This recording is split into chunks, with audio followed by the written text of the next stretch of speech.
Olemme vanhassa hollantilaisessa Haarlemin kaupungissa ja täällä on tosi paljon nähtävää. Tämä on keskiaikainen kaupunki, mutta tänään me tutustumme aivan erityiseen paikkaan, täällä olevaan Corrie ten Boomin ja hänen perheensä museoon. Corrie ten Boom ja hänen koko perheensä pelasti noin 800 juutalaista toisen maailmansodan aikana. Mennään tutustumaan tähän paikkaan ja katsotaan, mitä siellä on meille annettavaa tämän päivän ihmisille.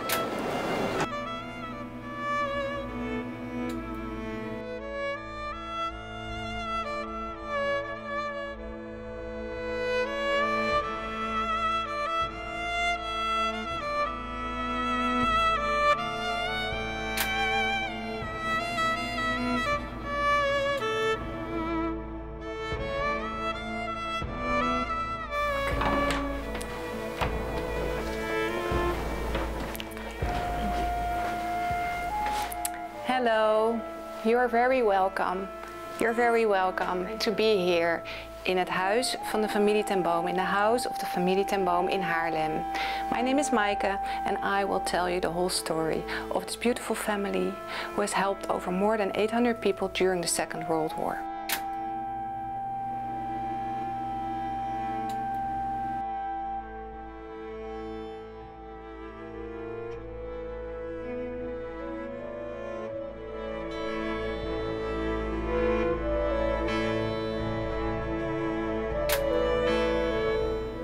This house has been made out of two houses. Since the 15th century we have information about it. Somebody bought this part of the house and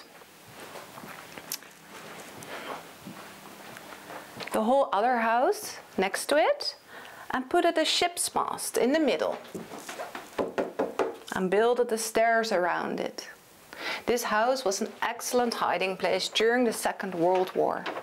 800 people have been helped, people have been hidden. In this house is a hiding place and people have been hidden here when a raid took place. Members of this family were taken out of this house for helping so many people during the raid, and they have given their lives for helping a lot of Jewish people. Willem ten Boom, the grandfather of Corrie, became a watchmaker, repairsman and salesman. At the year 1844, Willem ten Boom read in his Bible in Psalm 122 verse 6 to pray for the peace of Jerusalem. This family always went to the church at the big square in Haarlem, the Grote Bavo. He went to the members of his church and he asked, why don't we do that? It's written in the Bible. They couldn't answer him, and he decided in 1844 to start a prayer group in this house to pray for the peace of Jerusalem with an interdenominational group of people. In the hearts of this family and the people who started to pray, a love for the Jewish people started to grow. And it never ended. The prayer group went on and on. Till 1944. This family has helped so many Jewish people during the Second World War. They were taken out of the house for that. Then the prayer group stopped. When the museum opened, the prayer group came back again. The grandfather of Corrie, Willem, he got a son. His name is Caspar, and Caspar is the father of Corrie.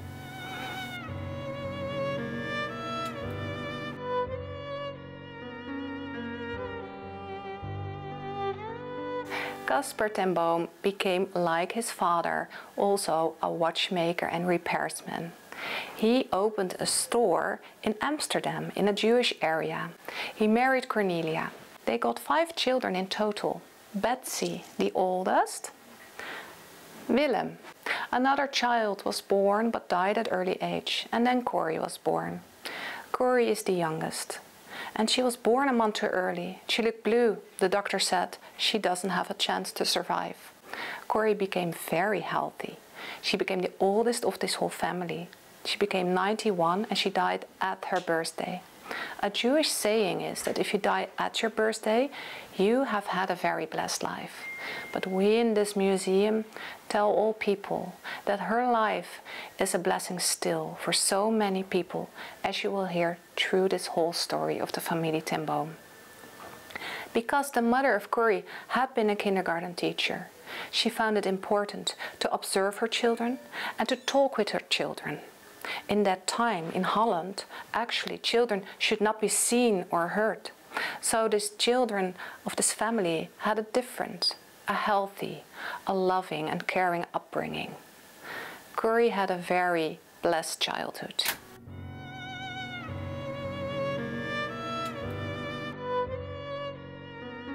The most important thing in the life of Corrie happened in this room.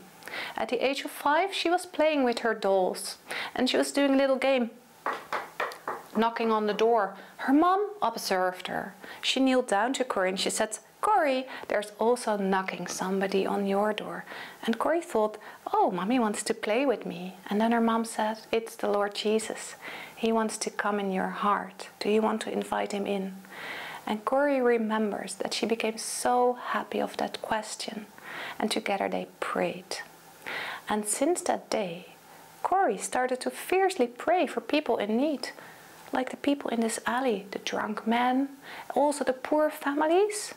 And years later, when she became active in leading her girls' groups, all those girls were from families she had been praying for since she had been 5 years old.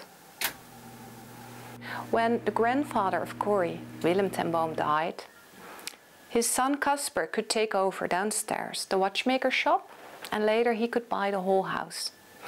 The family started to live in it, and even 2 more aunts, sisters of the mother of Corrie, Cornelia, came to live in this house.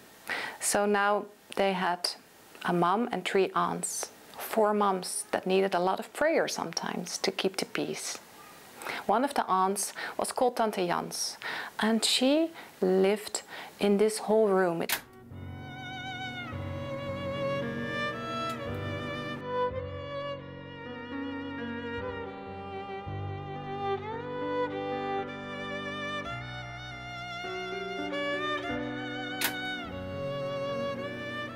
Tante Anna, who came to live in this house, was a widower of the preacher. There's an original painting of him. Father ten Boom, he was a man of prayer. Downstairs in his shop, he loved it when people visited his shop and shared problems with him. He would offer always prayer. And if they didn't want to have a prayer from him, he would end with his famous quote, "The best is yet to come." So this whole area in Haarlem knew the familie ten Boom. It always had been a helping and warm-hearted family. Well, Father ten Boom, he found it important that his children learned Bible verses by heart, and he did something remarkable when they were young. He gave his children a Bible in a different language at the age of 10. Corrie had gotten the English Bible, Betsy the German one, Nolly the French one, and Willem the Hebrew one.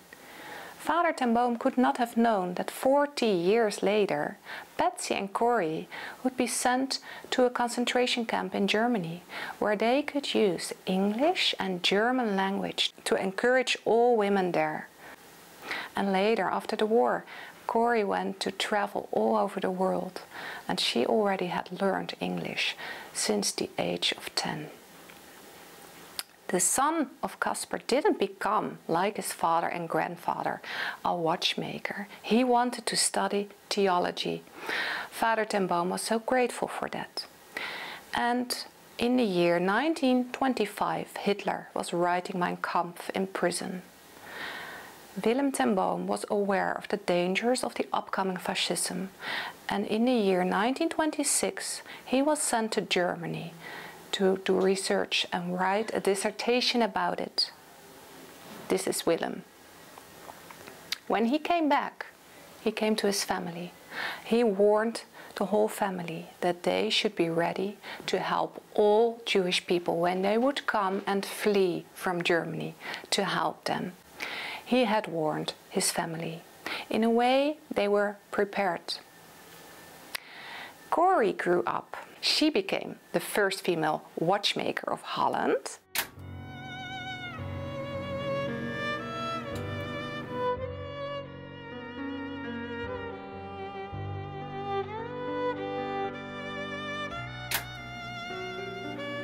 So when the Nazis had made lists of all the people who were Jewish and they were fired of their workplaces, they didn't have food and money anymore. They couldn't buy their own food anymore. And then the Nazis said to the Jewish people who were fired, "Come to us, we have work camps and they are humane." That was a lie. But the media was then in hands of the Nazis. So a lot of Jewish people went to the work camps and were killed there. When the rumors got started that it weren't work camps, then Jewish people went into hiding. Corrie also founded a scouting club called the Triangle Girls. Find your power in prayer.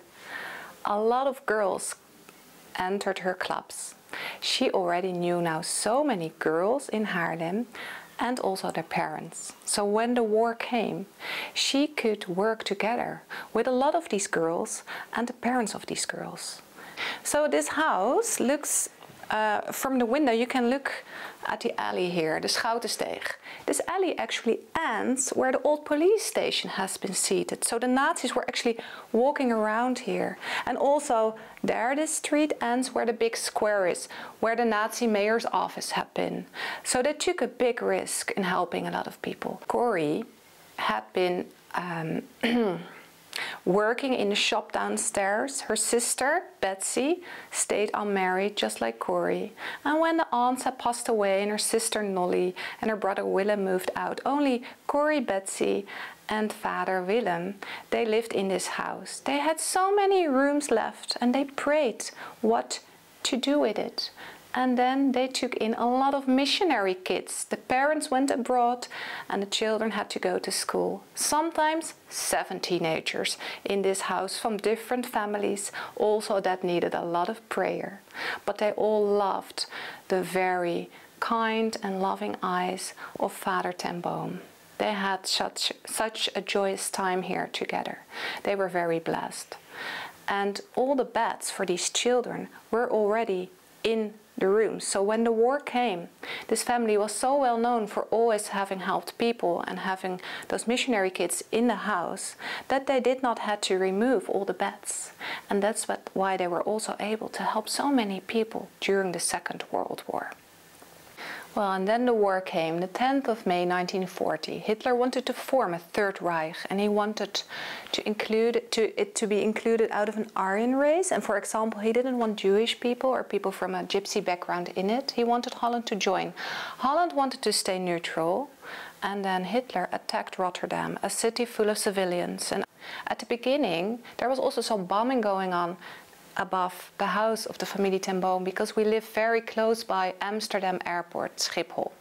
And Corrie woke up one night and she had some tea with Betsy, and when it became quiet she went back to her bed. There, a 20-centimeter long piece of shrapnel was lying in her bed. She opened her hand when she went into her bed. She was so shocked because it could have killed her when she had stayed in the bed. Her heart was pounding and she ran to Betsy. And Betsy, she was so peaceful. She said, "Corrie, the Lord always knows the best and safest place where you have to be. You can trust in Him." At the beginning, the Nazis made lists of all the people who were Jewish. They had to wear identity papers with a big G in it. When the lists were complete, then the Nazis fired all the Jewish people from their public workplaces. But not from the Dreefschool in Haarlem, where the father of Corrie was in a boarding position. He said, "No, we are not going to fire our Jewish teachers." Our food was already put on ration, and everybody had their own personal ration cards. Corrie wanted to help people who went into hiding, and in Haarlem, the food coupons had been printed by the firma Enschede, which also printed for years before and after the war our bank money and our stamps. She knew one of the dads from the girls' club she had led, who was working there at that firm, Enschede. But she said to herself, "I am not clever enough to know if somebody chose for the good side or for the bad side." In Holland, 5% worked for the resistance, 5% for the Nazis, 90% stayed neutral or did nothing. we also ask ourselves that question. What would you do? Corrie didn't know if people would choose for which side they would choose, but she trusted in the Lord, and always before she went, she would pray and asked for his guidance. So she went to that father and she wanted to ask for 10 voetcoupons, and at the moment she stood before him, she asked for 100. She was shocked that she had to dare to ask for 100 voetcoupons. But he said, yes, I will help you, but I need to stage a real robbery. And the next day he came with 100 voetcoupons and 2 blue eyes. He had himself be hit. Corrie became very active in the resistance. They took actually a lot of risks because they always said yes when people needed help.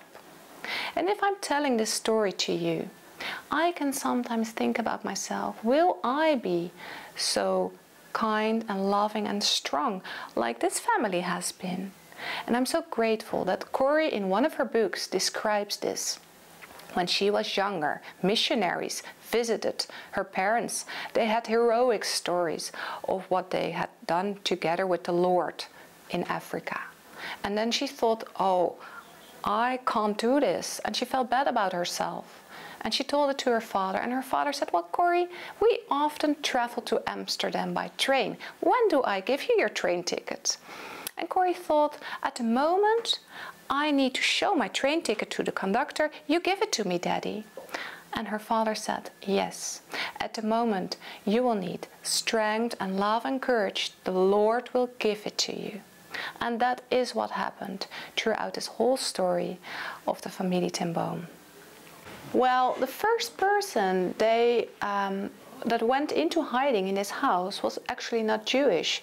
They helped a Dutch student. A lot of Dutch students went into hiding when they had to sign agreements to collaborate with the Nazis or to have to go to Germany to work for them in the war industry. And this man, he became very active in the resistance, so he helped Corrie. And then the Nazis did a raid in a shop across the street. It's called Van Vuuren. You can see it when you are outside on the street. And one day they did a raid. They wanted just to have the fur coats from the Jewish fur coat salesman.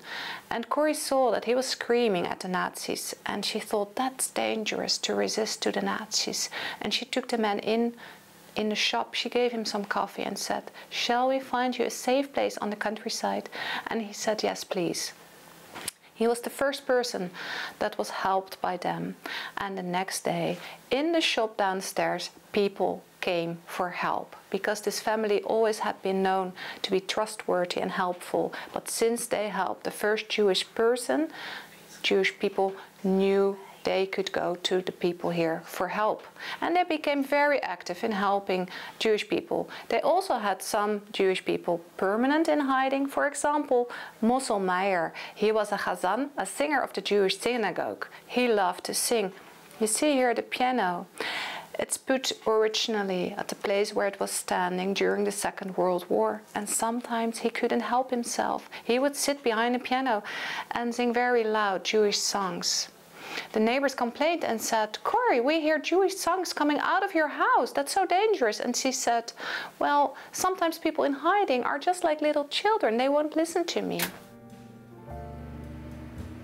Maier Mossel oli yksi kätköpaikasta turvan saanut juutalainen. Ohjelmaa kuvatessamme saimme yllättävän puhelun Israelista.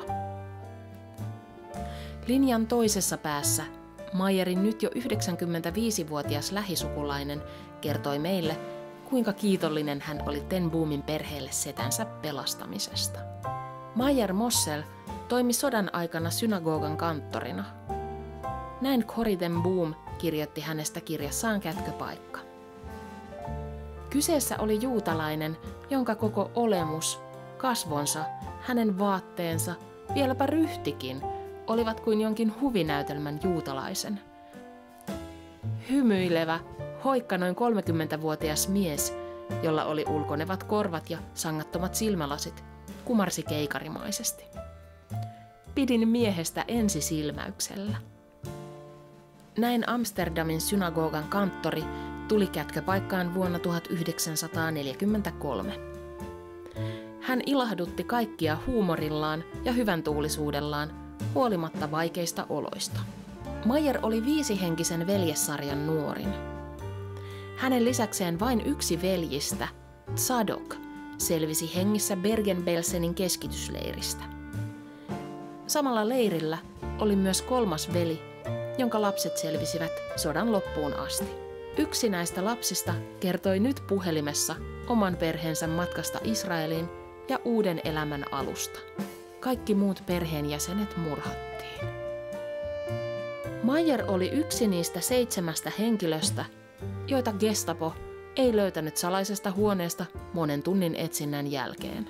Ratsian ja talon tyhjentämisen jälkeen hän siirtyi asumaan muualle, mutta joutui vielä Westerborgin leirille 1945. Siellä hän piti juutalaisten hengellisistä tarpeista huolta. Vapautuksen jälkeen vuonna 1946 Mayer Mossel palasi Amsterdamiin ja hänestä tuli yksi Alankomaiden synagogan kuuluisimpia esilaulajia. So Corrie was invited into the real resistance. There she was trained, and the resistance sent a brilliant architect to this house. He walked through the whole house, and then he decided that Corrie should sacrifice her bedroom, and he built there a hiding place. Meanwhile, they had a lot of people that needed their help, and as they always said yes, they had some difficult situations. A Jewish woman in labor, a very typical Jewish-looking old man with a big beard. They prayed and found solutions for everything and everybody. A lot of them were already brought to the countryside the same day when they came for help, but also they had people here in hiding permanently. And now they had their hiding place, and they needed to train to run into the hiding place as quickly as they could. They had an alarm bell. When a raid would take place and they had to run into the hiding place. That was being hit during the nighttime when the people were sleeping. Then they had to get off their bed, turn their mattress so you won't feel that somebody slept on it, run into the hiding place. During dinner time, when the alarm bell was being hit, they had to take their plate and cutlery, not forget their piece of carrot, and run as quickly as they could into the hiding place. Meanwhile, Betsy or Corrie would time the people who went running into the hiding place, and when they settled a new record, they would treat them on puff pastries. Well, Corrie helped so many people, and all went well for a long time. Till the 28th of February 1944. Things were different that day. Corrie was very sick. She had a high fever, a pneumonia, and she was lying in her bed. Downstairs in the shop, a man came and asked specifically for Corrie. Corrie went downstairs to listen to him. Later she remembered that he never had looked her straight into the eyes and that she had forgotten to pray. He said to her, "My wife has helped 2 Jewish women. She's now in prison for that. I can buy her out of prison for 600 guilders. I don't have that money, but I've heard, Corrie, you help people. Will you help me?" Corrie just said yes because she wanted to go back to her bed. They didn't have the money here. The resistance had to scramble the money from elsewhere. Later in the afternoon, the man could come back to get his money. Seconds after he had left with his money, Betsy sees out of the window cars of the Nazi security service driving very slowly towards this house, and she doesn't trust it. She hits the alarm bell, and 6 people run into the hiding place. 4 Jewish people and 2 people of the resistance, and they closed the sliding panel, and now there is an empty place where they entered the hiding place, and in a split second Corrie sacrifices her prison bag and puts it there to not draw attention to the empty place in the closet. Seconds after the doorbell has rung, the Nazi security service stands in front of Corrie and hits her and screams at her. She's able to lie, and she's brought to the dining room where Betsy already was. Betsy tried to take out of the dining room a little sign, Alpina Watches, which was put in front of the window that it was safe for the people of the resistance to enter the house. She tried to take it off the window. The security service was aware of code language and put it back. More than normal, people of the resistance rang the doorbell that day and entered the house. It was the biggest raid of Haarlem. We have made an estimation that 30 people were taken out of this house at the end of the day and brought to the police station. They were brought to the gym room. There a policeman had to watch over them. Years later, this same policeman meets Corrie when she would visit Haarlem. And he told her, "I remember that there was such a peace among you all." The next day, this whole group was brought to Scheveningen. There was a prison called Hotel Oranje for Dutch resistance people. 10 days later, the father of Corrie died there, alone in a corridor. Corrie was put in isolation because they were afraid she had TBC. It was so difficult for Corrie. She cried out to the Lord not to be sent to a concentration camp and not to leave without her sister Betsy. There her relationship in prison developed with the Lord. She felt him close by. She talked with him day and night. They had to wait there, and she was alone. She had her 52nd birthday in that isolation cell, and the only guests were some ants on the floor. Remember the number 52, the age of Corrie, when she was sent in the end to a concentration camp. In the meantime, the people in the hiding place were waiting and standing, and I will take you there and show you how it went for them. And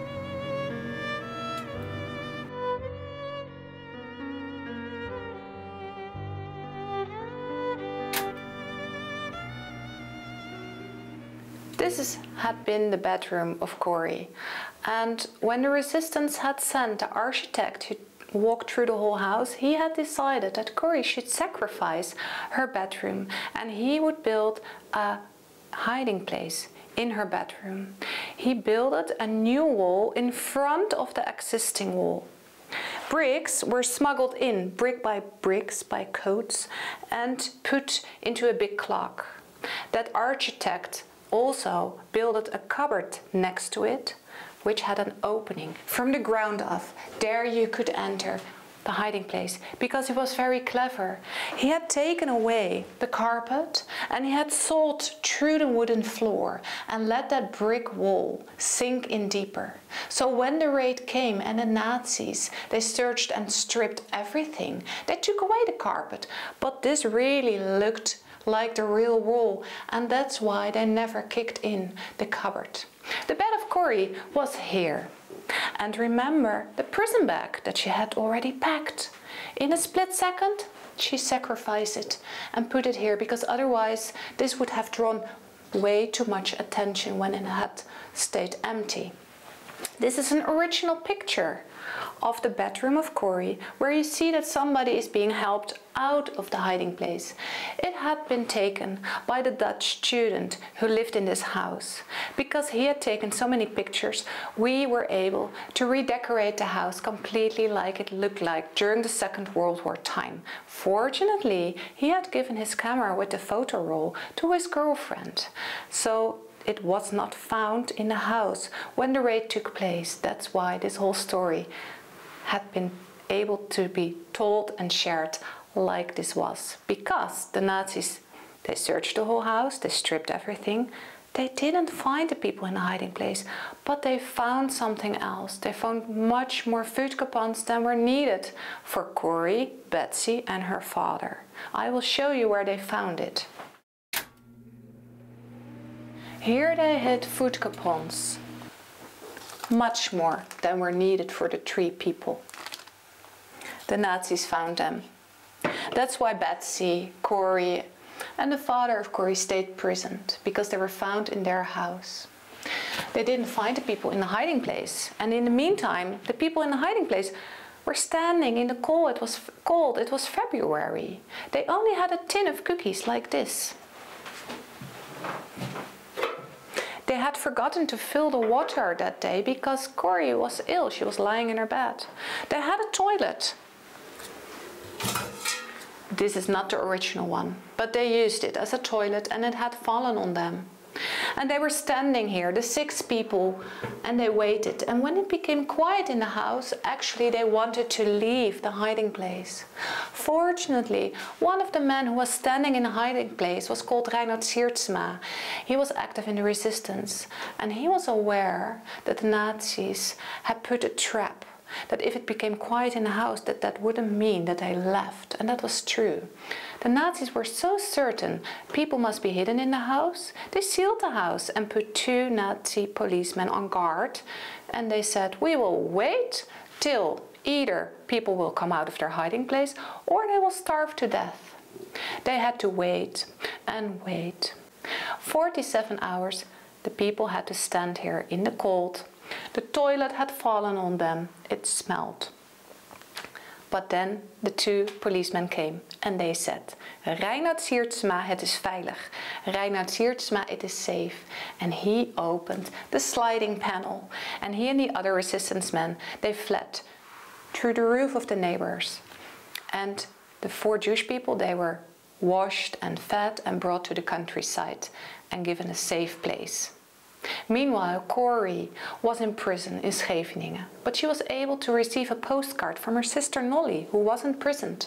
Nolly had written the address a little bit pointing towards the stamp, and Corrie looked behind the stamp and she read, all the clocks are safe.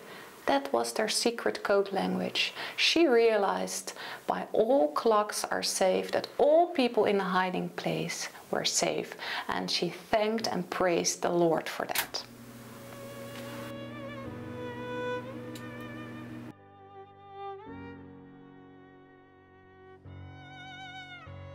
Yes, in this room the family had dinner with so many guests that were invited or uninvited. Everybody was welcome. They just added some extra water to the soup. During the wartime, here they were having meetings with sometimes more than 15 people.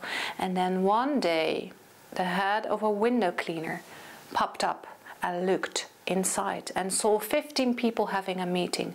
They were afraid he was spying on them, and somebody invented to pretend it was the birthday party of the father of Corrie, and they started to sing the Dutch happy birthday song. Corrie went outside to the window cleaner and asked him in to have some coffee. He said, oh, it's the wrong address, and he left.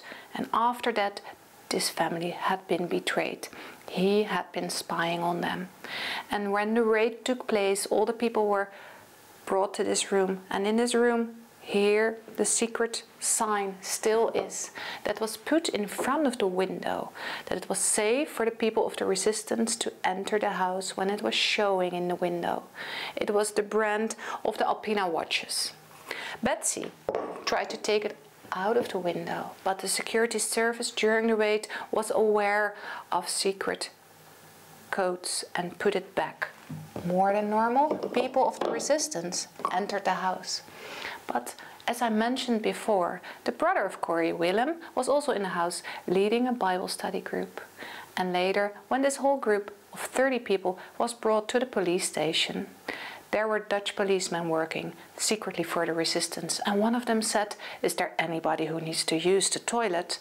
So the people of the resistance could go to the toilet and flush all their papers in the toilet. And they all said that they joined that Bible study group. So after that, they all were released.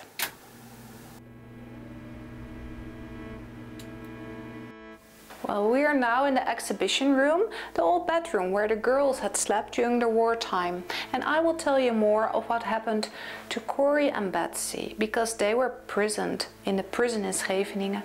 But then after D-Day, which was very good news for the Dutch people because the Allied people were coming closer, it was not so good news for the prisoners of the Nazis. They were brought to a concentration camp in Holland, concentration camp called Vught.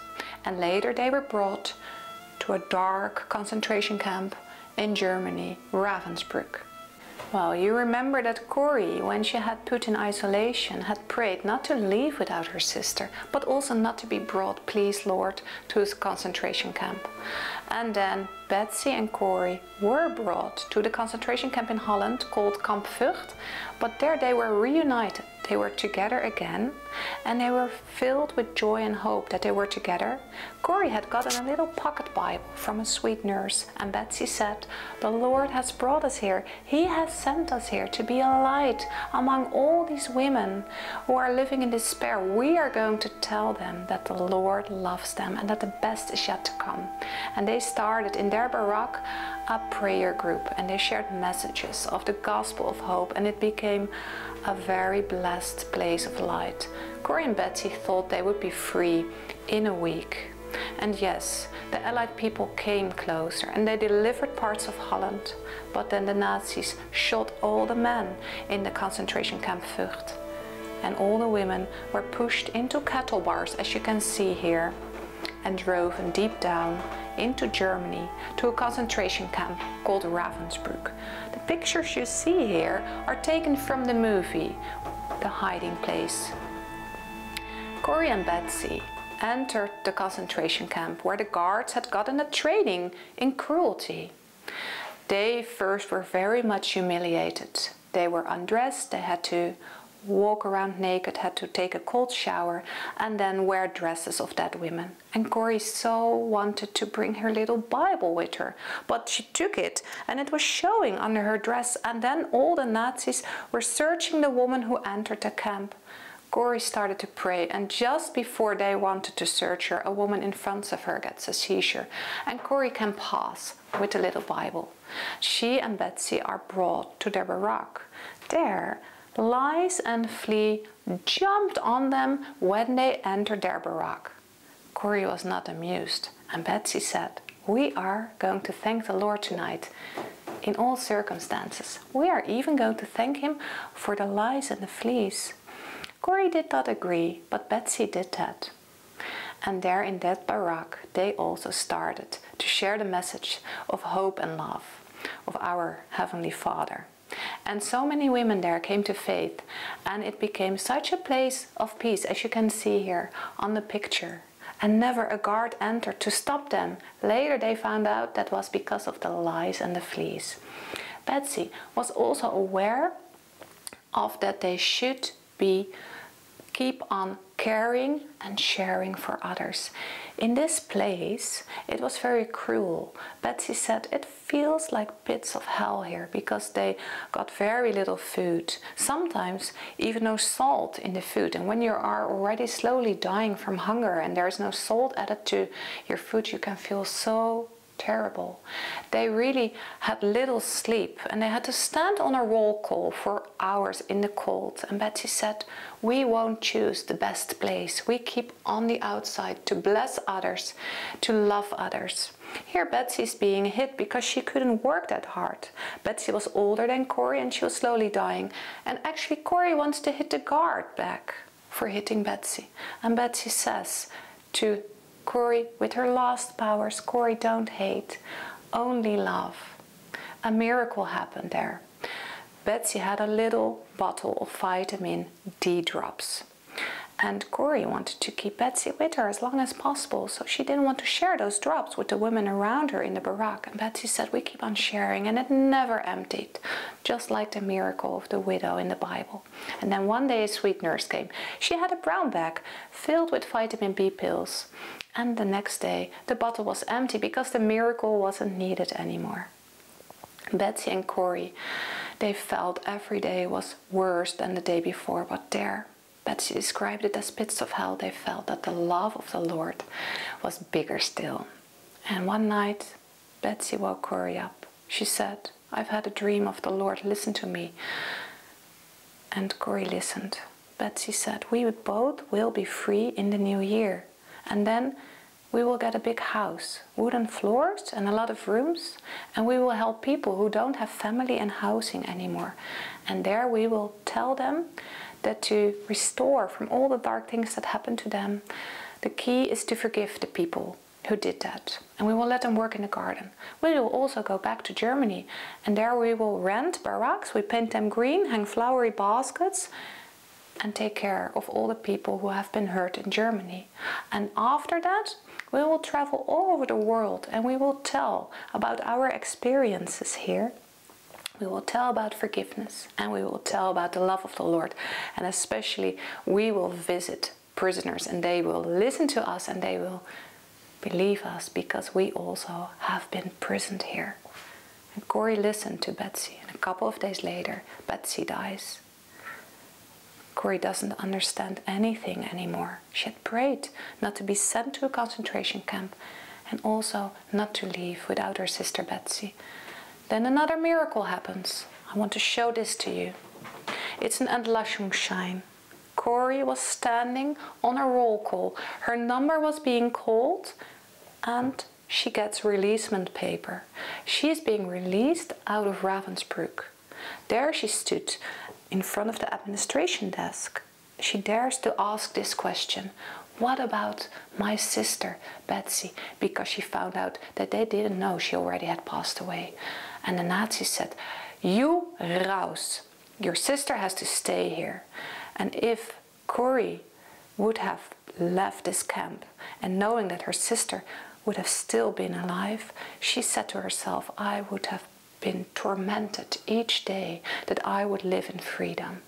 And she was so grateful, because she realized Betsy is free. She's in heaven now, and I am free. And she wanted to obey the will of the Lord, and she wanted to walk in all the good works that He already had laid in front of her. She went back over the border in Holland, and she entered Holland in Groningen, which was the countryside. There was still enough food. In Haarlem there was already hunger, a lot of hunger.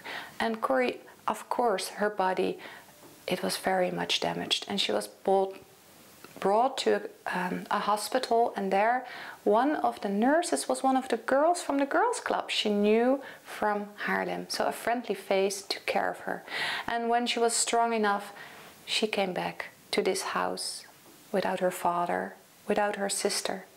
It was difficult for her, but she remembered to already talk about what happened. And she went to church to speak about forgiveness and about the love of the Lord that is bigger still, even in the darkest place. There a woman was listening to her, and a woman hears a voice in her head: "Your son will be free to thank me, give your house to Corrie." And the woman goes to Corrie, and Corrie says, "It could be the voice of the Lord. Just wait, then it will happen." A week later, the son of this woman comes home. He had been very active in the resistance, and the woman goes to Corrie. She says, "I have a very big house." And Corrie says, "Does it have wooden floors and a lot of rooms?" "Yes." And Corrie moves in that house, and she takes in a lot of people who don't have housing and family anymore, and she starts to help other people. So Corrie does two things. She starts to forgive and to help other people, although she also suffered severely. And then she chooses to do the next thing. She hears about the man who had betrayed them after the war. He had been sentenced to death, and he was imprisoned. She writes him a letter that she has suffered severely by his betrayal. Her brother Willem is slowly dying because he had been imprisoned and he had gotten an infection there. Her sister Betsy died and her father died. And she said to him, "But I choose to forgive you because I am forgiven by the Lord, and He wants us to forgive other people." She gave him also a Bible, and it was sent to the man, and he had written her back. A week before he was sentenced to death, he wrote her, "I have given my life in the hands of the Lord." And she felt so grateful for that. But also in Holland, she felt people didn't want to hear much about forgiveness. They wanted to forget and work hard in building the country. And the Lord said to her that she had to go to America. And she wanted to buy a boat ticket there to go to America. But then she found out that she had to wait a whole year. She went back praying. And then within a week, another miracle happened because she was able to go on a cargo ship. But then she really needed to find a job. She kept on praying and reading in her Bible. And yes, she met a pastor, and he said to her, "Are you from Holland? Have you heard the story of that nurse who had been in a concentration camp and who speaks about forgiveness?" Her eyes start to twinkle, and she says, "That's me. I wasn't a nurse, but I was in a concentration camp." She's invited, and there so many American people listen to her speaking of forgiveness and also of the love of the Lord, and it's such a blessed time. But then Corrie finds that her relationship with the Lord becomes quiet. She prays, "Did I sin?" And she hears only one word, "Germany." And she remembered that she wanted to travel everywhere, except not to Germany, because the memories, they were so painful. But the Lord loves all people. It were never the Germans, it were the Nazis, and it was the evil through them. And there, the biggest miracle happens. At the end of her speaking about forgiveness, a man comes up towards her, and she recognizes him as one of the cruel guards of Ravensbrück. She actually wants to run away from him. A lot of feelings arise inside of her. But she has to stand there politely and wait, and he says to her, "Thank you for your speaking about forgiveness, Mrs. ten Boom. I have been a guard in Ravensbrück and I've done cruel things. After the war I came to faith. I have asked forgiveness to the Lord, and I know I am forgiven because of what the Lord Jesus has done on the cross for all of us. But then I prayed to the Lord, please, can I meet somebody who was in Ravensbrück so I can ask forgiveness? You have been there. Do you want to forgive me?" He asks Corrie. And Corrie is very honest in her books. She didn't feel like forgiving, but she remembered Romans 5 verse 5.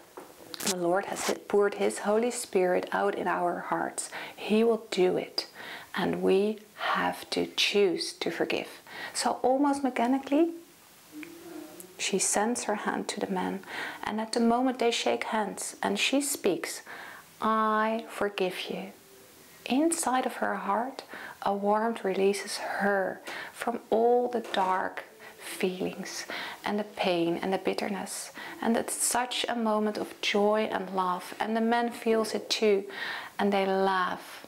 And since that moment, Corrie can speak and tell about forgiveness, and so many people can open their hearts for forgiveness.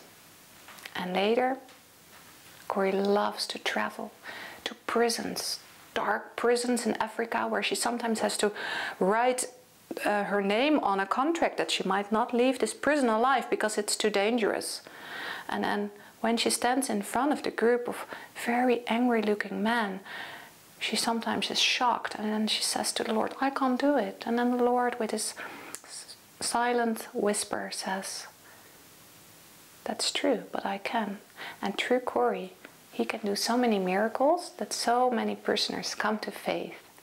And then 30 years after she had been in Ravensbrück, she thanked the Lord that she suffered there so much, because now she could understand the suffering so much more of other people.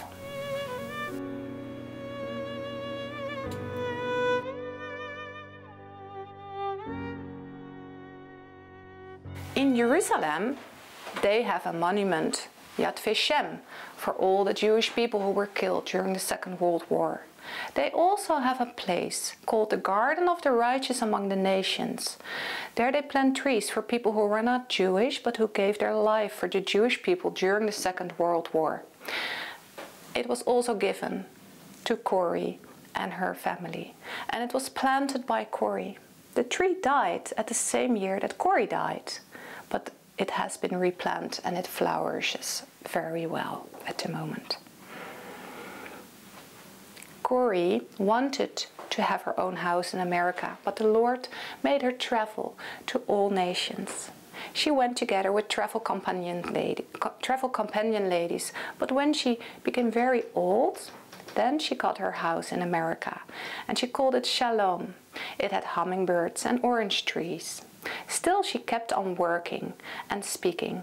If you look here at the face of Corrie, you won't see any bitterness, although she went through so many dark things. But there in that house, she told Pamela Rosewell, who was her travel and companion lady, I have again had a dream that I'm lying in my bed and I'm imprisoned in my own body and I can't speak and move. 2 times she gets the same dream, and then she gets a stroke and another one. And she can't speak and move, and she has to lie in her bed for 5 years. A book is written about it called The 5 Silent Years. And there was such a surrendering in Corrie to the will of the Lord, and so much of his love pouring out of her, that it has been 5 very blessed years for the people who met her. And then she died at her birthday, and the age of 91. And she was buried in California.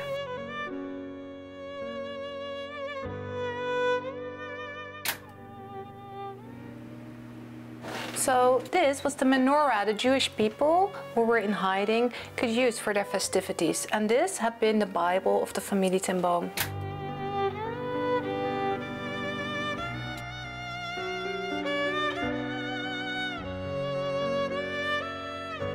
Corrie loved to make embroideries.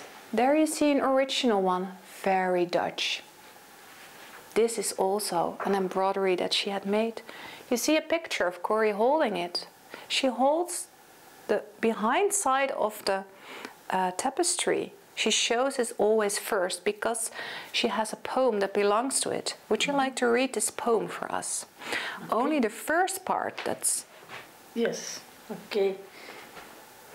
My life is but the weaving between my God and me. I do not choose the colors. He works so steadily. Oftentimes he weaves in sorrow, and I, in foolish pride, forget he sees the upper and I the other side. Yes. And she would turn it. Oh. Would you like to read the second part, please? Not till the loom is silent and the shuttles cease to fly, will God unroll the canvas and explain the reason why. The dark threads are as needful in the weaver's skillful hand as the threads of gold and silver in the pattern he has planned. Thank you. Well, you can have it. Thank you so much. Then she would turn it again and she would say, does your life also look like this? Dark threads, a lot of knots that you don't understand why things are happening. This is how my life looked like, said Corrie. The worst things happened in my life. But throughout my life, together with Jesus, I've experienced that there is no pit so deep, that God's love is not deeper still. He can give us a peace that goes beyond all understanding. He lets all things work for good for those who love him. He has no problems, only plans, and the best is yet to come. This is what Corrie always took when she went traveling and speaking. The poem is not written by Corrie, but this poem, I would love to end with the poem that is written by Corrie. If I look at the world, I will be distressed. And if I look within, I will be depressed. But if I look at Jesus, I will feel at rest. Jesus is victor.